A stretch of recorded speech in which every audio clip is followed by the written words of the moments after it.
우리 주 예수 그리스도의 아버지 하나님을 찬송하리로다. 그의 많으신 긍휼대로 예수 그리스도를 죽은 자 가운데서 부활하게 하심으로 말미암아 우리를 거듭나게 하사 산 소망이 있게 하시며. 아멘. 자, 기도하겠습니다. 그 많으신 긍휼로 우리를 불러주시고 그 많으신 긍휼로 우리를 인도하신 하나님을 찬양합니다. 아버지, 오늘 귀한 말씀을 통하여 그리스도를 통해서 우리에게 주신 그 긍휼이 어떠한지를 더 깊이 있게 깨달을 수 있는 시간 될 수 있도록 도와주옵소서. 하나님의 긍휼 가운데 우리가 어떻게 살아가는지를, 또 어떻게 감격하여 함께 예배자로 서야 되는지를 바로 알게 하여 주시옵소서. 말씀을 전하는 사람이 하나님의 긍휼 앞에 있게 하여 주시고, 말씀을 듣는 하나님의 사람들이 하나님의 긍휼 앞에 있게 하여 주시옵소서. 그렇게 하실 하나님을 찬양하며 예수 그리스도의 이름으로 감사하며 기도합나이다. 아멘.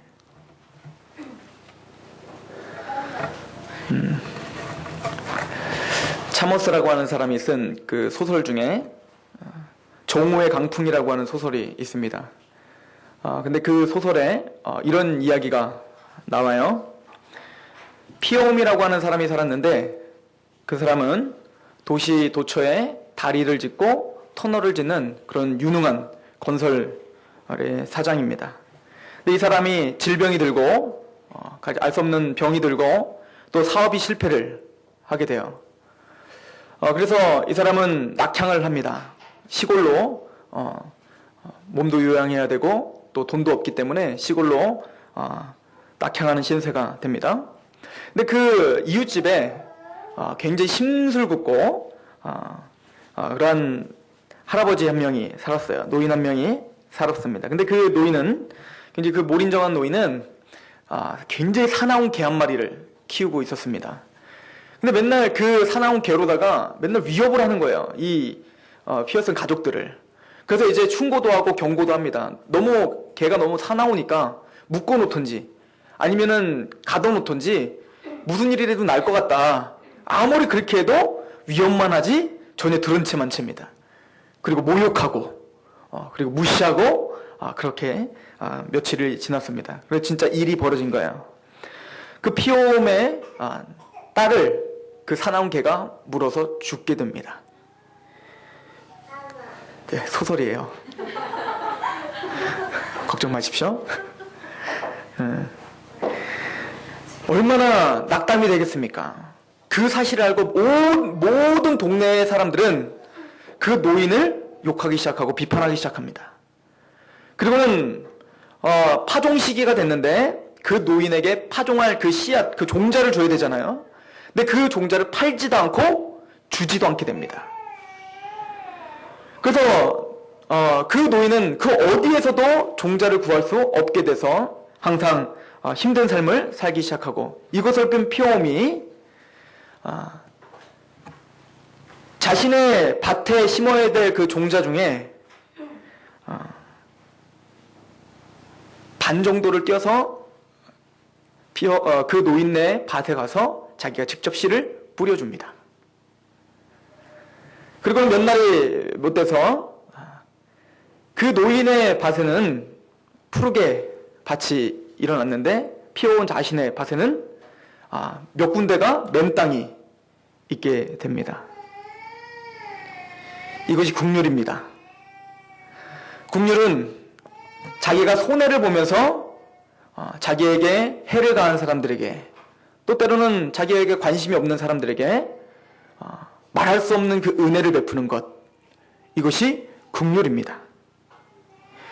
여러분들이 만약에 그 노인의 상황이었다면 여러분들은 어떠한 마음이 생기겠습니까?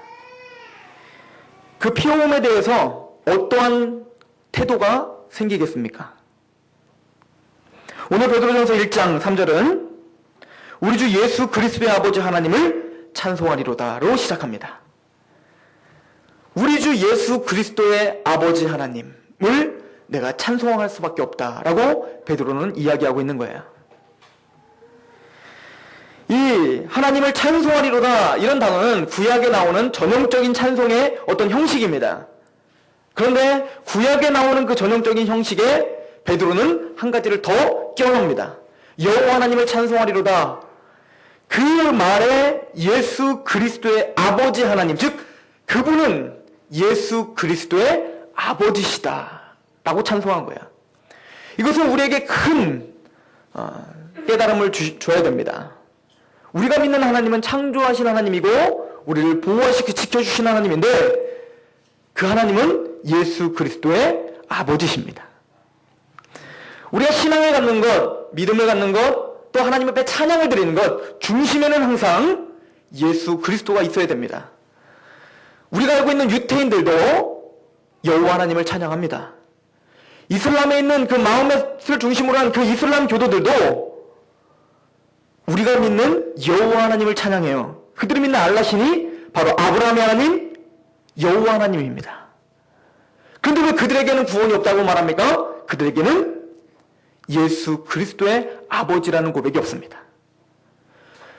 우리 기독교인들, 하나님의 백성들이 고백해야 되는 것은 그 중심에 반드시 뭐가 있어야 됩니까? 바로 예수 그리스도의 아버지. 우리에게 긍휼을 베풀어 주시되 그 하나밖에 없는 독생하신 아들인 예수 그리스도를 우리에게 내어주신 거예요. 우리는 원수였습니다. 우리는 하나님 앞에 죄를 범했던 사람들이고 끝까지 죄를 범하고 우리는 지금도 여전히 죄를 범하고 있는 사람들입니다. 생각으로 죄를 범하고 마음으로 죄를 범하고 행동으로 죄를 범하고 말로 죄를 범하는 사람들입니다. 원수입니다. 그 딸을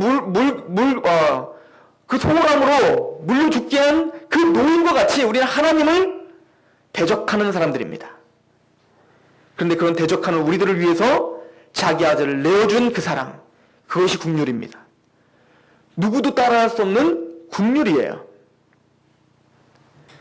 그래서 오늘 1장 3절은 이렇게 말합니다. 우리 주 예수 그리스도의 아버지 하나님을 찬송하리로다.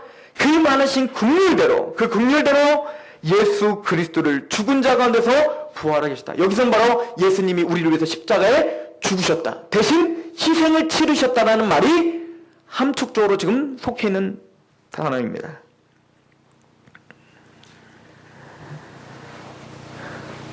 여러분들은 하나님의 긍휼을 믿으십니까? 그 하나님의 긍휼 안에 여러분들이 거하고 계십니까? 로마서 11장 우리 22절을 잠깐 보도록 하겠습니다. 로마서 11장 22절입니다.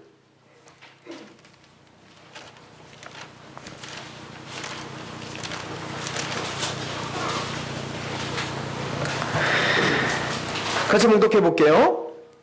시작. 그러므로 하나님의 인자하심과 준엄하심을 보라. 넘어지는 자들에게는 준엄하심이 있으니 너희가 만약 하나님의 인자하심에 머물러 있으면 그 인자가 너희에게 있으리라. 그렇지 않으면 너도 찍힌 바 되리라. 우리는 하나님을 섬기되 그 하나님의 긍휼과 그 자비와 그 인자를 깨달아 그 안에 거해야지 살 수 있는 사람들이에요. 용서받을 수 없는 죄인들입니다. 우리가 용서받을 수 있는 오직 유일한 길, 우리가 영원한 생명을 누릴 수 있는 오직 유일한 길은 우리를 위해서 대가 지불하신, 다시 독생하신 그 아들을 우리를 위해서 대신 주신 그 긍휼 안에 거하는 것밖에 길이 없습니다.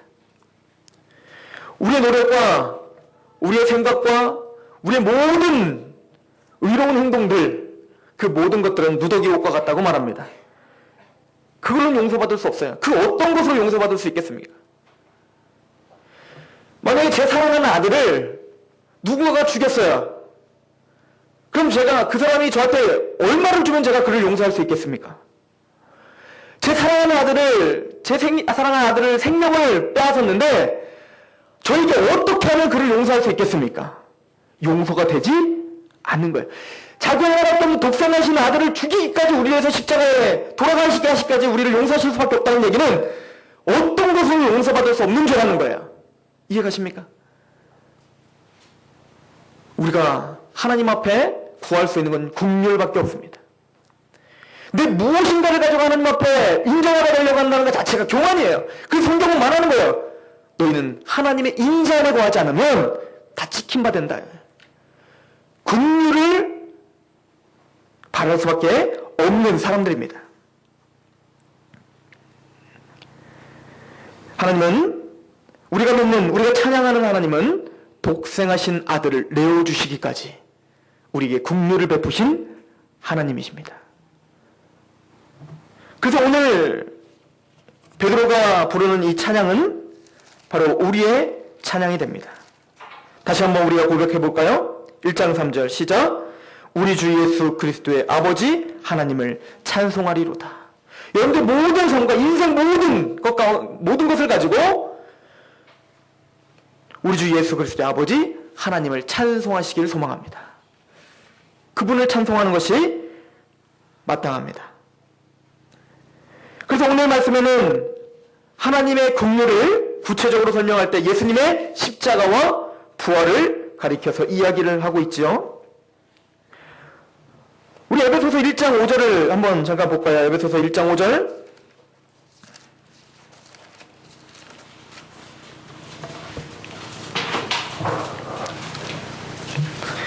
같이 봉독합니다.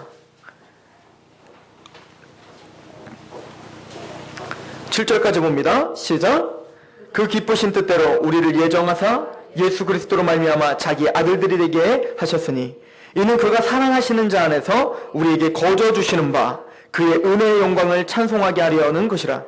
우리는 그리스도 안에서 그의 은혜의 풍성함을 따라 그의 피로 말미암아 속량 곧 죄사함을, 우리가 하나님 앞에 용서받을 수 없는 죄를 범한 우리들을 그의 아들로 말미암아 속량 곧 죄사함을 받았다. 믿으십니까? 그것을 이렇게 설명을 합니다. 우리에게 거저 주시는 바 그의 은혜의 영광을 찬송하게 하기 위한 겁니다. 그 긍휼을 베푸시는 이유는 우리에게 뭔가를 바라는 게 아닙니다. 딱 하나입니다. 고마워해야 되는 거예요. 감사해야 됩니다. 찬송해야 됩니다. 우리의 삶을 그분께 드려야 됩니다.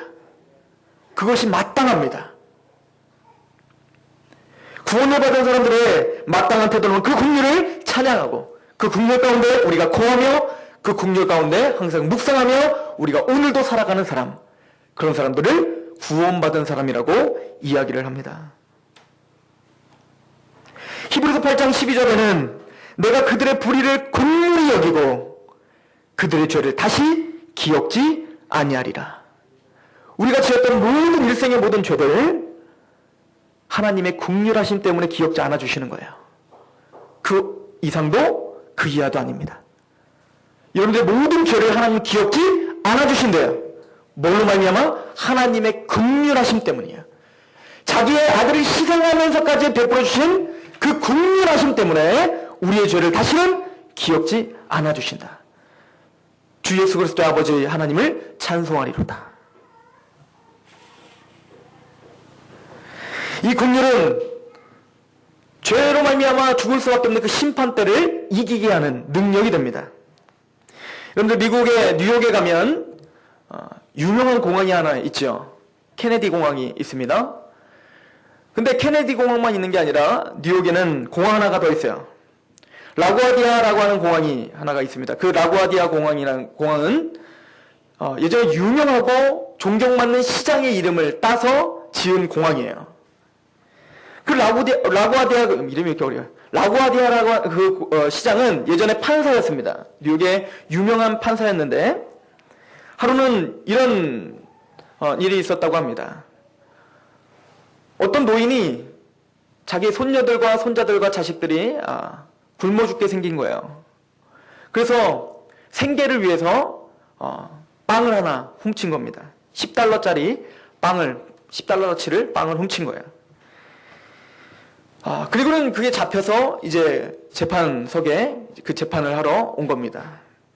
그때 그 재판장이었던 라구아디아 시장은 이렇게 이야기를 합니다. 당신의 상황은 분명히 안 됐고 정산 참작을 해야 되지만 그럼에도 불구하고 죄값은 받아야 됩니다. 당신의 죄값은 10달러입니다. 그래서 그 10달러를 죄값으로 지불하라고 재판을 할 수밖에 없습니다. 그리고는 바로 자기 지갑을 열기 시작해서 10달러를 꺼냅니다. 그리고는 그 벌금을 대신 제가 지불하겠습니다 라고 냅니다. 그리고는 자기의 큰 중절모를 그 배심원들에게, 그 서기관을 통해서 배심원들에게 돌리게 합니다. 그리고는 이렇게 이야기를 합니다.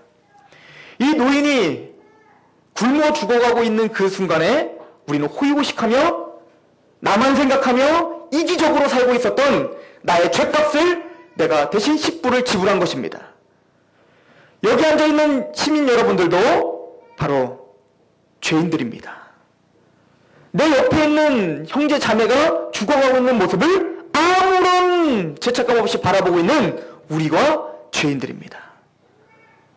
내가 지불한 것처럼 마음에 우러나서 그 죄값을 지불하시고 싶은 사람은 죄값을 지불하시길 바랍니다. 그리고 중절모를 돌리기 시작했습니다.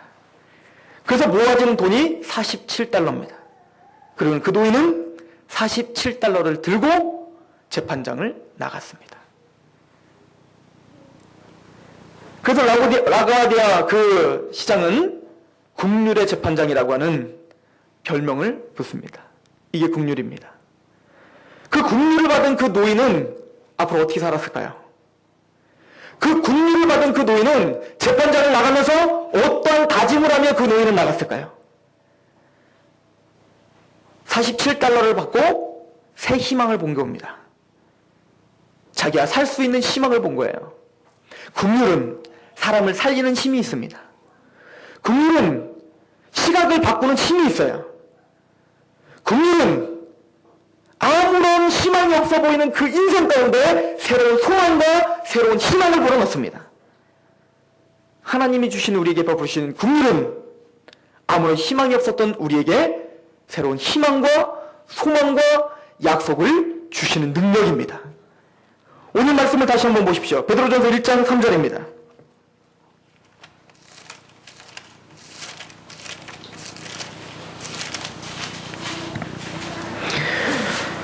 우리 주 예수 그리스도의 아버지 하나님을 찬송하리로다.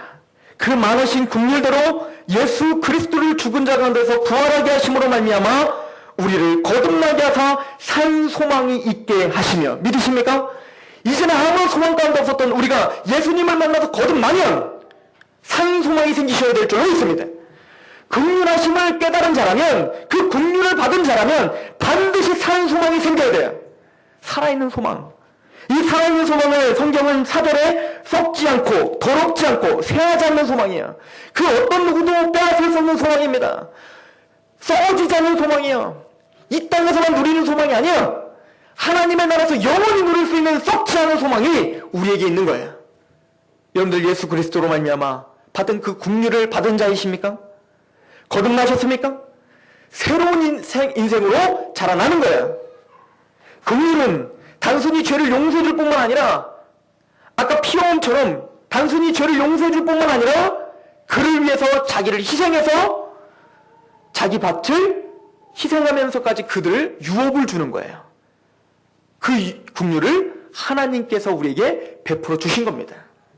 하나님의 그리스도를 닮아가고자 그렇게 열정을 냈던 손양아 목사님은 자기의 두 아들을 죽인 그 원수를 용서해 줄 뿐만 아니라 자기의 친자로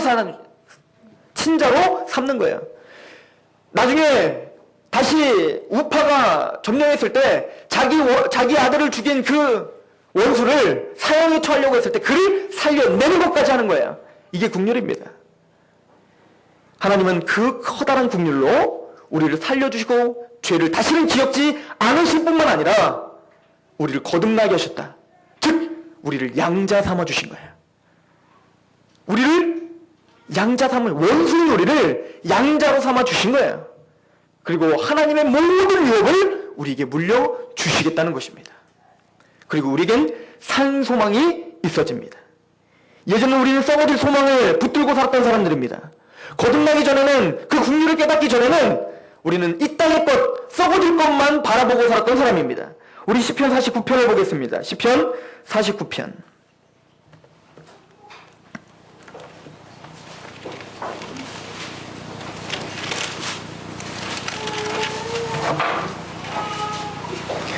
(6절에서) (14절까지인데요)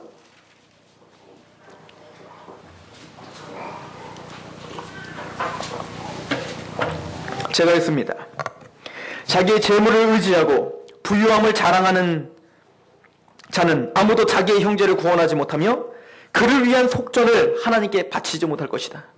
이 땅의 것을 의지하고 돈을, 부유함을 자랑하고 그것이 나의 모든 유업이라고 생각하는 사람은 그 어떤 자기 형제를 위해서 속전을 지불하지 못해요. 아무리 부자여도. 8절에 그들의 생명을 속량하는 값이 너무 엄청나서 영원히 마련하지 못할 것이라. 이 무슨 얘기죠? 하나님 앞에 그 속량을 위해서 속전을 지불할 능력이 인간에게 있어요, 없어요? 없다는 거예요.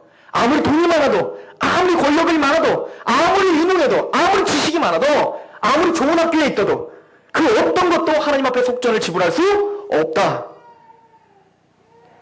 9절에 그가 영원히 살아서 죽음을 보지 않을 것인가?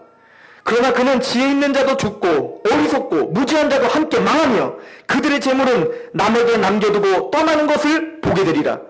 아무리 부자하고 땅이 많고 좋은 아파트를 갖고 아무리 좋은 학교를 하고 아무리 좋은 명성이 있더라도 그 모든 거 다 내려놓고 반드시 죽을 것입니다. 다 망할 거예요. 11절에 그러나 그들의 속생각에 그들의 집은 영원히 있고 그들의 거처는 대대로 이르리라 하여 그들의 토지를 자기의 이름으로 부르는도다. 지금 우리가 똑같죠. 내 땅 하나 사놓고 그거 내 이름으로 딱 해놓고 이것이 내 자랑이에요. 그것이 내가 이 부가 영원할 거라고 생각하는 거예요. 그리고 스스로 착각한다는 거예요.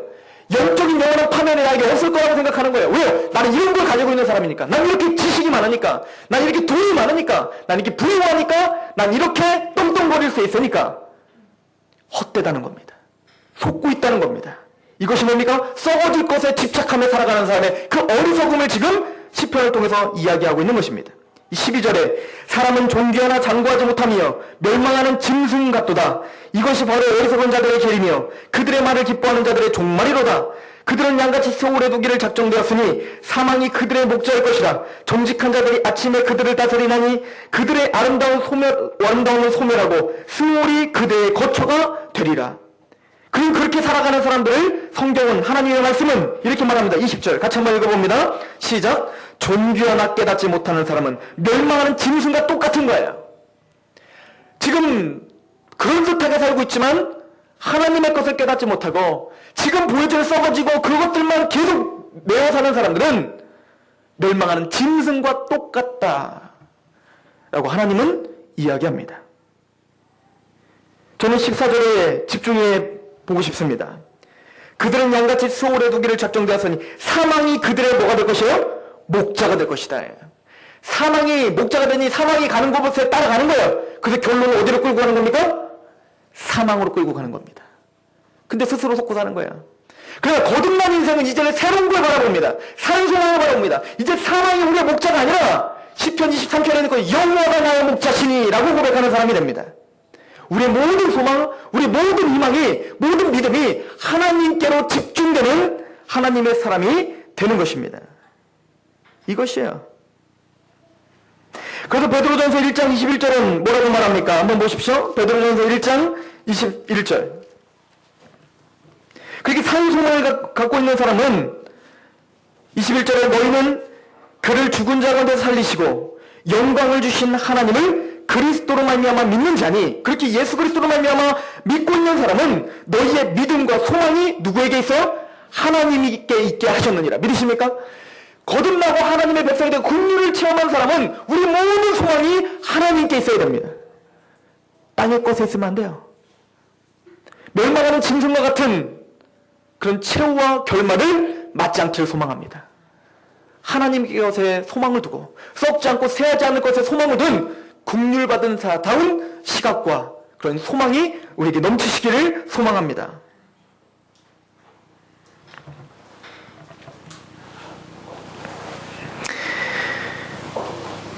우리 디도서 3장을 한번 보십시오. 디도서 3장에는 그래서 이렇게 이야기를 합니다. 디도서 3장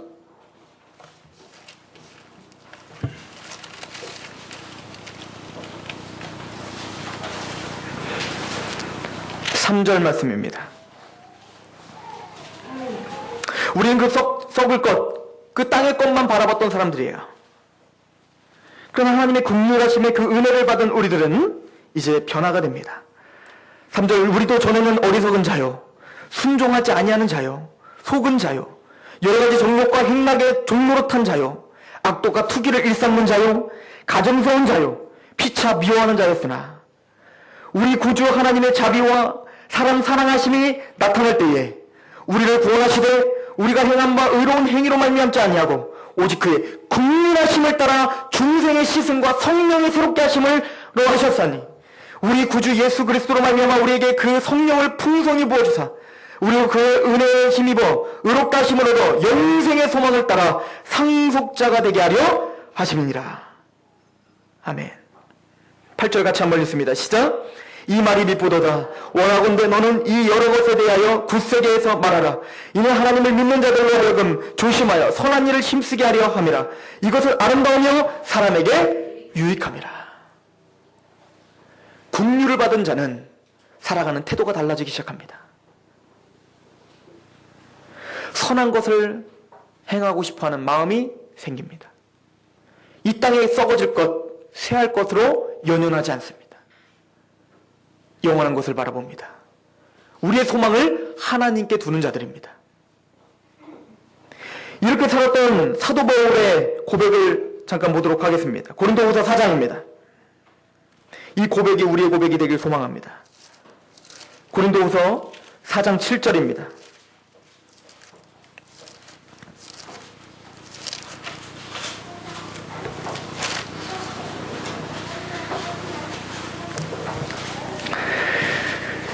우리가 이 보배를 질그릇에 가졌으니 이는 심히 큰 능력은 하나님께 있고 우리에게 있지 아니함을 알게 하려 함이라. 우리는 그렇게 질그릇 같은 사람들이죠. 죄 많고 흠 많은 사람들이에요. 금방 깨질 것 같은 사람들이에요. 그런데 질그릇 같은 우리의 죄 가운데 누가 거하십니까? 복음이 거하는 거예요. 그 긍휼이 거합니다. 보배입니다.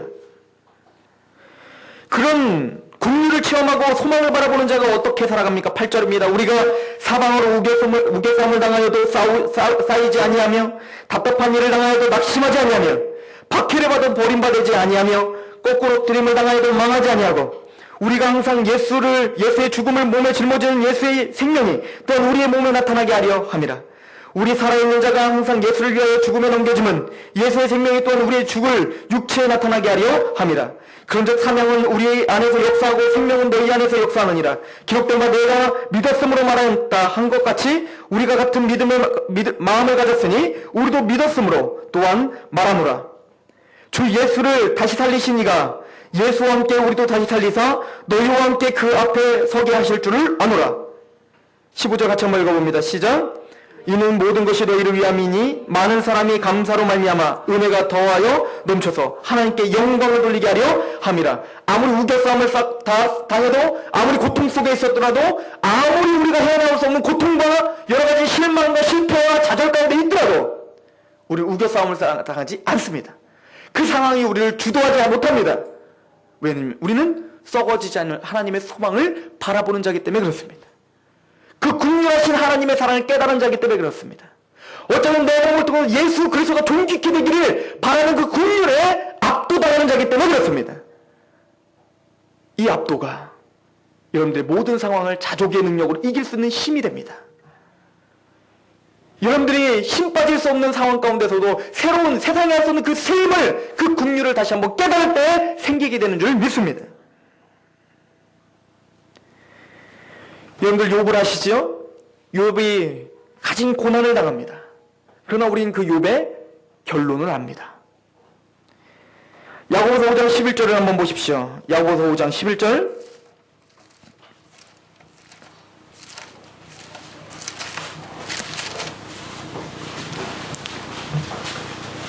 같이 봉독해 봅니다. 시작. 보라 인내하는 자를 우리가 복되다 하나니 너희가 욥의 인내를 들었고 주께서 주신 결말을 보았거니와 주는 가장 자비하시고 긍휼히 여기시는 이시니라. 때로는 우리의 성도들 가운데 고난이 있을 수 있습니다. 그러나 우린 욥의 결말을 합니다. 하나님이 욥을 어떻게 인도하셨는지를 우리는 보고 있습니다. 그리고는 깨닫습니다. 주는 가장 자비하시고 긍휼히 여기시는 이시니라. 자기 아들을 내어주기까지 우리를 긍휼히 여기신 하나님의 그 긍휼은 우리의 결말까지도 책임져 줍니다. 그 긍휼하심에 의탁하시길 소망합니다. 인자와 어미를 보라. 인자 안에 거하는 자가 찍힘을 당하지 않습니다. 하나님의 긍휼에 감격하고 그 긍휼을 찬양하며 그 긍휼 가운데 감격하며 승리하는 저와 여러분이 되길 소망합니다. 기도하겠습니다.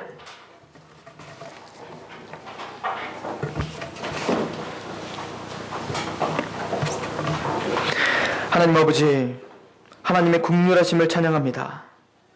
죽을 수밖에 없었던 우리, 하나님을 대적했던 우리, 자기 아들을 내어주시기까지 희생하며 우리를 살려주신 그 국률하심을 찬양합니다. 우리의 여러 가지 인생의 노고 가운데 그 국률하심이 승리할 수 있는 비결이 되게 하여 주시옵소서. 썩어질 소망이 아니라 이제 썩지 않을 하나님의 산 소망을 바라보며 기뻐할 수 있는 하나님의 예배자가 되게 하여 주시옵소서. 그 은혜 가운데 힘있게 살아갈 수 있는 하나님의 사람이 되기를 소망하며 예수 그리스도의 이름으로 감사하며 기도합나이다. 아멘.